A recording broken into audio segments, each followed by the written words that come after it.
Alexander the great, Sikandar اعظم، یہ Arabian پیننسلا کے دروازے پر پہنچا، اس نے کہا یہاں آگے میں نے نہیں جانا، مجھے واپس مصر لے جاؤ، یہاں کچھ ہے ہی نہیں۔ مورخین کہتے ہیں کہ کوئی اس جگہ کو فتح بھی نہیں کرنا چاہتا تھا، انویڈ ہی نہیں کرنا چاہتا تھا، ایسی جگہ ہے۔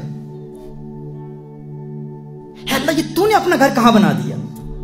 ذہن میں سوال پیدا ہوتا ہے انسان جب وہاں جاتا ہے۔ ساری دنیا تیری مخلوق ہے، یہ دنیا کے خوبصورت مناظر جہاں جہاں تو نے بنائے ہیں، یہ تو نے ہی تو بنائے ہیں نا میرے اللہ۔ اے اللہ، اپنا گھر کہیں اور بنا لیتا، وہاں کیوں بنایا؟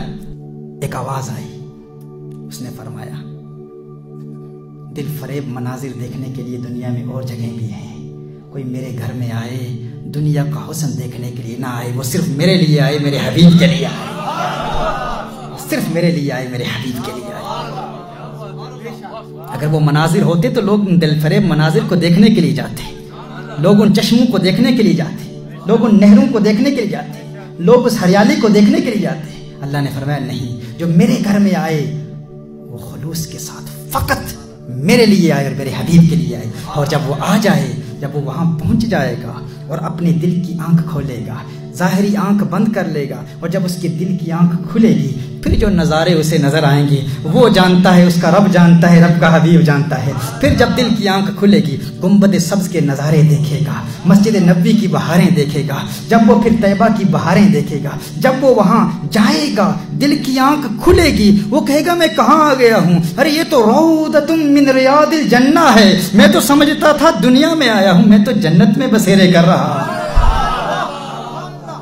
اچھا، ایک وسوسہ آپ کے ذہن میں بھی پیدا ہو سکتا ہے، ایک وسوسہ پیدا ہو سکتا ہے کہ اب تو طیبہ میں ہریالی آ گئی ہے، اب تو طیبہ میں دنیا آ گئی ہے، اب تو طیبہ میں بلند و بالا عمارات ہیں، اب تو طیبہ میں ہر قسم کے ہوٹلز ہیں، مکہ المکرمہ میں دنیا تو وہاں آ گئی ہے۔ تو یاد رکھیے، یاد رکھیے، یاد رکھیے، میرے کلام میں کوئی تضاد نہیں، کوئی کنٹرڈکشن نہیں ہے۔ حرمین شریفین میں، مکہ المکرمہ میں، مدینہ المنورہ میں ہمیشہ فقر رہا، ہمیشہ سادگی رہی، ہمیشہ سادگی رہی۔ بڑی بڑی سلطنتیں، بڑی بڑی حکومتیں آئیں، ایسے ایسے بادشاہ بھی ہو گزرے ہیں جن کے پاس بڑی دنیا تھی، لیکن کبھی مکہ المکرمہ اور مدینہ المنورہ کا رنگ بدلا نہیں، وہاں ہمیشہ سادگی رہی، ہمیشہ عاجزی رہی، ہمیشہ فقر رہا۔ ہاں، آج دنیا آ گئی ہے، آج دنیا کیسے آئی ہے وہاں، آج دنیا کیوں آئی ہے؟ یاد رکھیے محترم احبہ، ذہن میں سوال پیدا ہو سکتا ہے، آج وہاں دنیا ہے، آج وہاں بلند و بالا عمارات ہیں، 4000 سال بیت گئے، بڑی بڑی عمارتیں بادشاہوں نے تعمیر کی، بڑی بڑی بلڈنگز تعمیر کی، لیکن مکہ المکرمہ میں ہمیشہ سادگی رکھی، ہمیشہ فقر رہا، ہمیشہ عاجزی رہی، کبھی دنیا وہاں نہیں آئی۔ آج دنیا وہاں کیوں آ گئی ہے؟ تو یاد رکھیے، جب ایک شمع بجھنے کو آتی ہے، ایک شمع جو جل رہی ہوتی ہے، جب وہ بجھتی ہے تو بجھنے سے پہلے بھڑکتی ہے۔ شمع جب بجھتی ہے بجھنے سے پہلے بھڑکتی ہے، بھڑکنے کے بعد ختم ہو جاتی ہے۔ یہ دنیا ختم ہونے والی ہے۔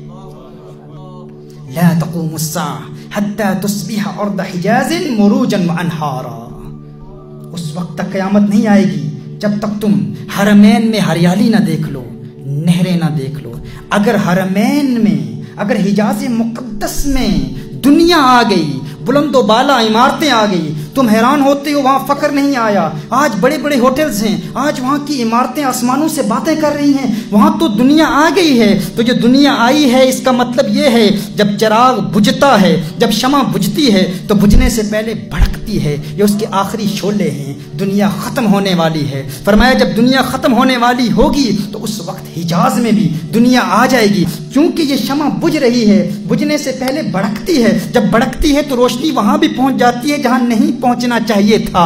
ہاں، یہ دنیا ہر طرف پھیل گئی، دنیا کا نظام ہر طرف پھیل گیا، لیکن مکہ المکرمہ اور مدینہ المنورہ میں ہمیشہ فقر رہنا چاہیے تھا۔ وہاں فقر کیوں ختم ہو گیا؟ وہاں کیوں دنیا آ گئی؟ کہا یہی دنیا کے خاتمے کی دلیل ہے کہ حرمین شریفین میں بھی بلند و بالا عمارتیں آ گئی، ہمیشہ وہاں عاجزی رہی، ہمیشہ وہاں فقر رہا۔